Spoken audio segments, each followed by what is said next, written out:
Hormuz প্রণালী তো শুধু ট্রেলার, আসল সিনেমা তো ইরানের উপরে অবস্থিত ক্যাস্পিয়ান সাগরে। নাম সাগর হলেও এটা আসলে পৃথিবীর সবচেয়ে বড় লেক।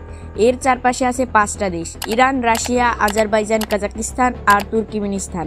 সবচেয়ে গুরুত্বপূর্ণ ব্যাপার, এই 5 দেশের বাইরে আর কেউ এখানে নেভি ঢোকাতে পারে না। রিপোর্ট অনুযায়ী ইরান আর রাশিয়া এই রুট ব্যবহার করে গোপনে অস্ত্র আদান প্রদান করছে।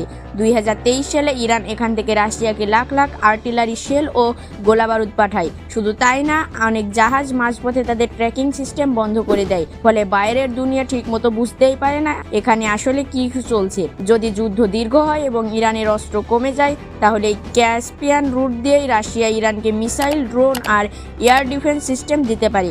ইতিমধ্যে 2025 সালে দুই দেশের মধ্যে বড় সামরিক চুক্তির খবর এসেছে।